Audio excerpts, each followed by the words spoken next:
বন্ধুরা সবাই কেমন আছো? তো তোমাদের জন্য আর একটা নতুন ভিডিও নিয়ে এসেছি। এটা স্যামসাং সিআরটি টিভি। তো এটার প্রবলেমটা হচ্ছে ভার্টিক্যাল লাইন, মানে স্ক্রিনে ফুল ছবি নেই। তো এটা আমার মিস্ত্রি দাদা দিয়ে গেছে আমার কাছে এটা রিপেয়ার করার জন্যে।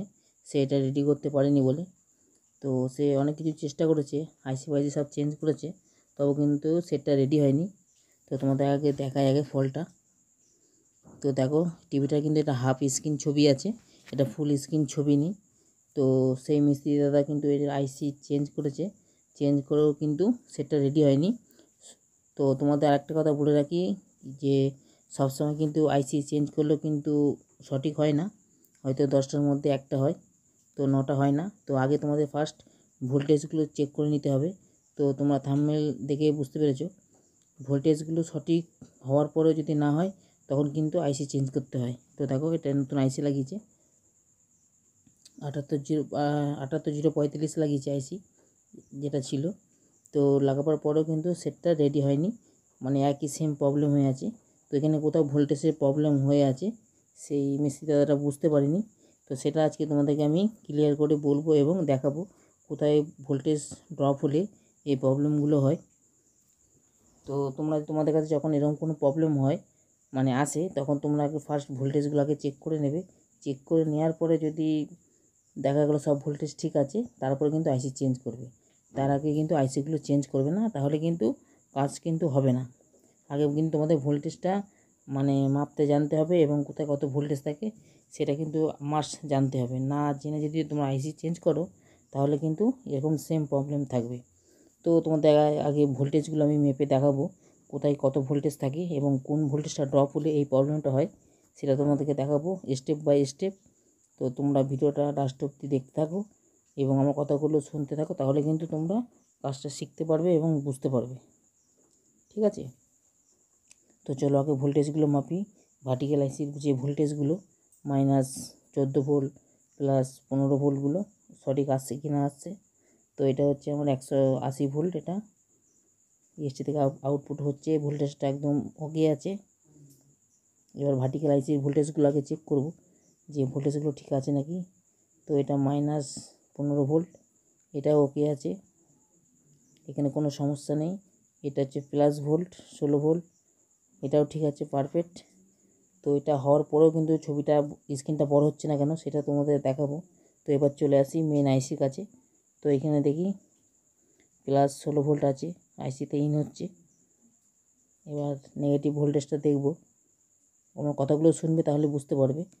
তো নেগেটিভ ভোল্টেজটা দেখি, এখানে দেখো 14 ভোল্ট নয়, এই ভোল্টেজটাও ঠিক আছে, কিন্তু তাও রেডি হচ্ছে না। তো আরেকখানা ভোল্টেজ আছে, এই যে এখানে ডায়োডে দেখো, এখানে দেখো কোনো ভোল্টেজ নেই। এটা কিন্তু এখানে কিন্তু ডায়োড দিয়ে ভোল্টেজ এই পিনে কিন্তু থাকতে হবে, না থাকলে কিন্তু ওটা হবে না। দেখো এখানে কোনো ভোল্টেজ নেই, 0 ভোল্টেজ এই ডায়োডটার এখানে। তো প্রবলেমটা আমার এই ডায়োডটার এখানেই আছে। তো সেই মিস্ত্রি দাদা বুঝতে পারেনি যে এখানে ভোল্টেজ থাকে, সে আইসি পাল্টেছে, আরও অনেক কিছু দেখেছে, অনেকক্ষণ টাইম দিয়েছে, কিন্তু সেটা রেডি করতে পারিনি। তো চলো আমি এই আইসিটা কাছে যে ডায়োডটা আছে সেই ডায়োডটা আমি চেঞ্জ করে দেখব যে আমার কাজটা সাকসেসফুল হলো কি না হলো। তো এই যে ডায়োডটা আছে, তো এই ডায়োডটার পরিবর্তে আমি এখানে ডায়োড লাগাবো RGP10, যে ডায়োডগুলো হয় সেই ডায়োডগুলো লাগাবো এখানে, লাগিয়ে দেখবো যে আমার এখানে ভোল্টেজটা আসছে নাকি। এইখানে ভোল্টেজটা এলেই কিন্তু কাজটা সম্পূর্ণ হয়ে যাবে, ফুল স্ক্রিন ছবি হয়ে যাবে। এখানে ভোল্টেজটা ড্রপ হয়ে আছে। তো যেই মিস্ত্রি দাদা দেখেছে সে ভোল্টেজগুলো না মেপেই কিন্তু আইসি পাল্টেছে, কিন্তু আইসি পাল্টেও কিন্তু কাজ হয়নি। তো তোমাদেরকে আমি প্রথমে বলেছি আইসি পাল্টাবার আগে সব ভোল্টেজগুলো আগে মেপে নেবে যেখানে যা ভোল্টেজ থাকে। ঠিক আছে, ভোল্টেজ মাপার পর যদি না, মানে সব সঠিক থাকার পরে যদি না হয় তখন কিন্তু আইসি চেঞ্জ করবে, তার আগে চেঞ্জ করবে না। তার আগে চেঞ্জ করলে কিন্তু এরকম সেম প্রবলেমই থাকবে, তোমাদের কাজটা সঠিক হবে না। ঠিক আছে, তো তোমাদের আগে জেনে নিতে হবে যে কোথায় কোন সেটের কোথায় কত ভোল্ট থাকে, সেগুলো অবশ্যই জানা উচিত, না জানলে কিন্তু কাজটা রেডি করতে পারবে না।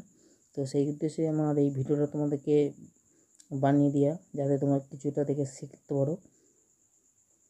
ঠিক আছে, তো আমার কথাগুলো যদি বুঝতে তোমাদের কোনো অসুবিধা হয় অবশ্যই আমাকে কমেন্ট করবে, তো সেই কমেন্টের আমি আবারও ভিডিও বানিয়ে দেবো। তো এখানে আমি RGB 10 ডায়োড লাগিয়েছি। তো ডায়োড লাগার পর দেখবো যে এখানে আমার ভোল্টেজটা আসছে নাকি। ভোল্টেজ এলেই কিন্তু আমার সেটটা রেডি হবে, এটা শিওর। তো এখানে ভোল্টেজটা ড্রপ হয়ে আছে। তো ড্রপ হয়েছে এই কারণেই যে ডায়োডটা খারাপ ছিল, খারাপ হওয়ার কারণে কিন্তু ভোল্টেজটা ড্রপ হয়ে আছে।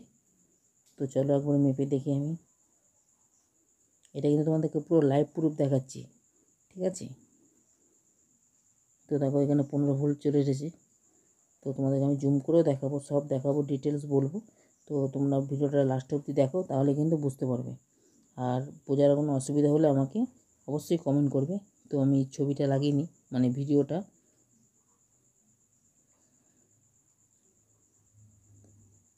তো তোমাদের জুম করে দেখাবো, ভোল্টেজগুলো মেপে সব A to Z তোমাদেরকে বলে দেবো। তোমরা সেই মতে কাজটা করলে কিন্তু তোমাদের যদি এরকম কোনো প্রবলেম আসে তো তোমরা সলভ করতে পারবে এক চান্সে, ঠিক আছে। তো দেখো স্ক্রিনে দেখো আমার ফুল স্ক্রিন ছবি, দেখো মানে আমার ওই প্রবলেমটা কিন্তু সলভ হয়ে গেছে। এবার তোমাদেরকে ভোল্টেজগুলো মেপে দেখাবো, আগের ভোল্টেজ আর এই ভোল্টেজ কী ডিফারেন্স হয়েছে সেটা দেখাবো, যাতে তোমরা বুঝতে পারো। তো এইখানে দেখো যে ডায়োডটা চেঞ্জ করেছি, এখানে দেখো ভোল্টেজটা আছে নাকি দেখি। দেখো 15.8 ভোল্টেজ চলে এসেছে। আগে কিন্তু আসছিল না ভোল্টেজটা না আসার কারণে কিন্তু স্ক্রিনে কিন্তু হাফ ছবি হয়ে গেছিলো, বুঝতে পেরেছো। এই ডায়োডটা কিন্তু প্রবলেম ছিল, এই ডায়োডটার প্রবলেমের জন্য কিন্তু মানে ছবিটা আসছিল না। সেই মিস্ত্রি দাদাটা বুঝতে পারেনি বলে কিন্তু এটা কাজটা হয়নি, ঠিক আছে। তো ভিডিওটা ভালো লেগে থাকলে লাইক এবং সাবস্ক্রাইব করবেন। ধন্যবাদ।